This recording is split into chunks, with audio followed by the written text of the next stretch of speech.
네, 안녕하세요. 저는 택배 업무를 5년째 진행하고 있는 김재원이라고 합니다. 아침 6시 반에 물류센터에 출근합니다. 지금은 물건을 선별하고 운송장 스캔하고 다시 분류해서 제 차에 상차를 하던 중이었습니다. 싣는 과정이 땀도 많이 나고 허리도 많이 아프네요. 하루에 나르는 물건 개수가 많게는 약 300개 정도 됩니다. 물건을 인수하고 배송, 수탁, 반품 등을 쭉 하다 보면은 하루에 거의 12시간 이상은 일하는 것 같아요. 이렇게 토요일까지 일을 합니다. 개인 사업자라고 해서 특별히 쉴 수 있는 건 아니고요. 항상 시간에 쫓기다 보니까 김밥이나 햄버거 등으로 때우는 일이 많죠. 보통 아침은 아예 못 먹는 경우가 더 많습니다.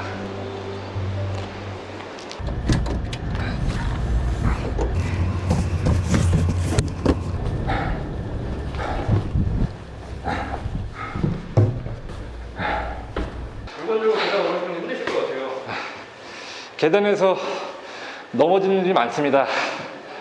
거의 모든 택배 기사님들이 경험이 있으실 거예요. 이 무거운 물건을 운반할 때 조심하기보단 급한 마음에 뛰다 보니까 그렇게 넘어지는 경우가 많습니다.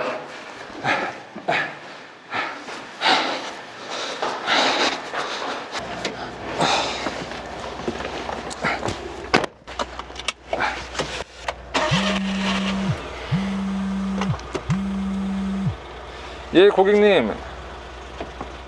오늘 오후 4시까지 도착 예정이고요. 혹시 댁에 계신가요? 예, 빨리 가도록 하겠습니다. 예. 운전 중에 전화가 좀 많이 오시는 편인가요? 예, 많은 편입니다. 방금 전화도 택배 언제 도착하냐고 독촉 전화 주시는 거네요. 몇 시까지 가져다 줘야 한다는 압박감에 스트레스가 많네요. 인식이 많이 바뀌어야 되는데 요즘 당일 배송이니 로켓 배송이니 이런 게 하도 많다 보니까 이해 못 하시고 클레임 거는 경우가 많으세요.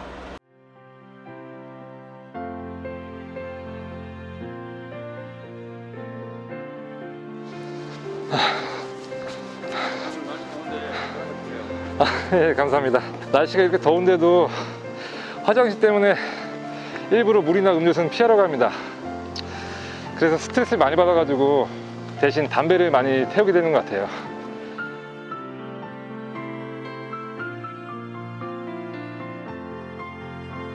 최근 3, 4년 사이에 많은 택배 기사님들이 일하시다가 쓰러지셔서 앰뷸런스 내에서 돌아가시는 걸 많이 봤습니다. 택배 노동자의 업무 환경이 좀 더 나아질 수 있도록 법과 제도가 잘 개선됐으면 좋겠습니다.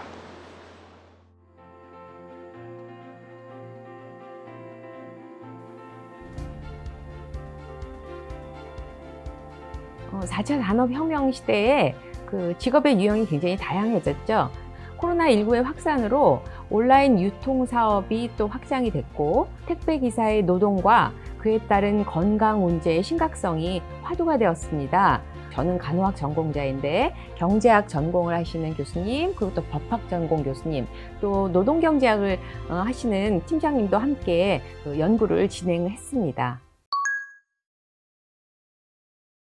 가장 큰 원인으로 장시간 노동과 과다한 직무 요구였습니다. 택배는 당일 인수받은 운송물을 무조건 당일 배송해야 합니다. 주 6일 배송하고 혹시라도 아파서 일을 할 수 없을 때는 하루 임금보다 비싼 용차를 써야 합니다. 자영업자이지만 본인이 업무량을 조절할 수 있는 자율성은 계약상 없습니다.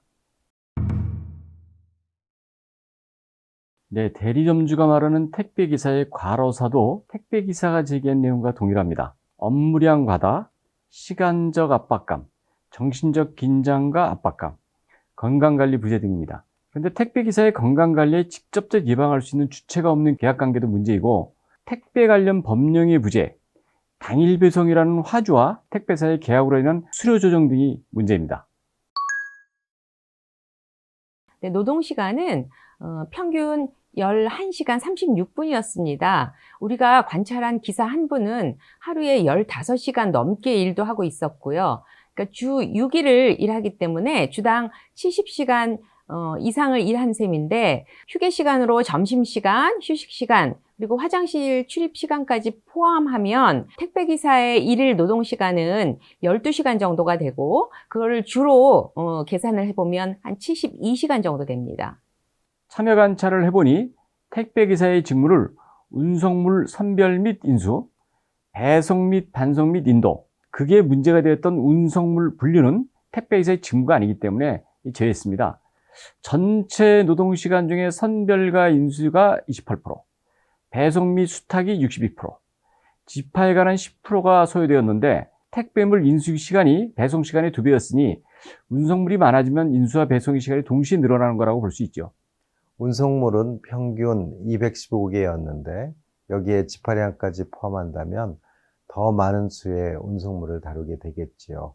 계단만 있는 5층 빌라라든가 배송지와 배송지 간 거리가 먼 일반 주택지 또는 농어촌, 보안 등의 문제로 출입에 시간이 많이 소요되는 오피스들을 고려한다면 배송지가 다양하여 운송을 위한 이동에 더 많은 시간이 걸리기도 합니다. 운송물 인수 장소인 서브터미널은 대부분 가건물입니다. 그래서 무더위, 한파, 우천 등에 늘 노출되어 있고요. 그리고 필 솔터가 있는데 이 솔터가 이제 분류기거든요. 이거 작동하면서 소음도 크고 여기에 이제 끼임 사고도 종종 발생을 합니다. 앞서 말씀드렸듯이 장시간 노동의 휴게 시간은 짧고 화장실도 배송 전에 한 번밖에 가지 않더군요. 자연히 수분 섭취를 거의 안 하시더라고요. 수분 섭취가 부족하게 되면 건강상 여러 문제를 일으키는 원인이 됩니다. 네, 우선 건강 행태를 보면 흡연자가 많았습니다. 67%고 음주 빈도가 높은 자가 많았는데 64.8%, 56%가 비만이고 운동을 하지 않는 기사가 53%로 건강 행태가 바람직하지 않았습니다. 아침을 거르는 율도 54%에 높았고요.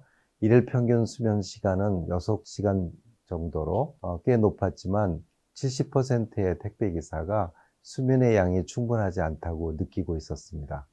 그리고 최근 2년간 건강검진을 받지 못한 경우가 40%였고요. 의료 욕구가 미충족되었는데 그 이유가 시간이 없어서라고 조사가 되었습니다.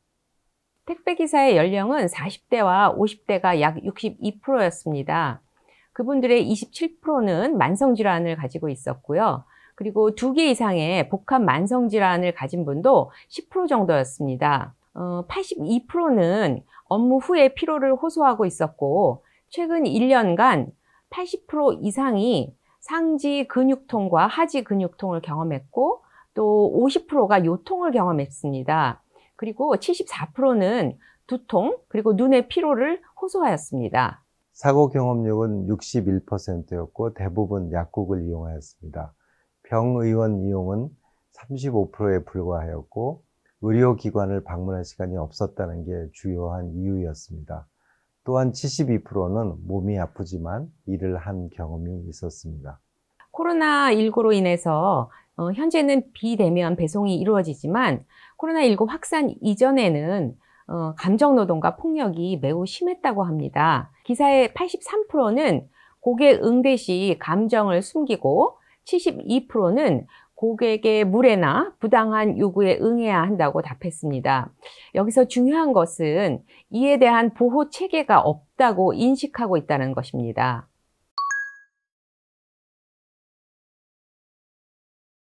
택배기사 고용에 대해서 검토할 필요가 있습니다.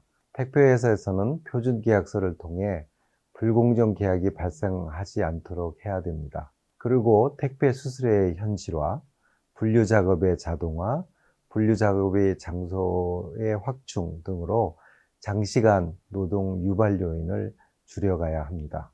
산재보험과 고용보험 가입을 확대해야 되고 산재보험료 부담 방식도 고려해야 됩니다. 특히 근골격계 부담자급 유인조사, 건강검진 대상의 확대에 대한 법령 개정이 필요하고 택배기사 자신도 자신의 건강의 위험 요인을 스스로 인식하고 관리할 수 있어야 합니다.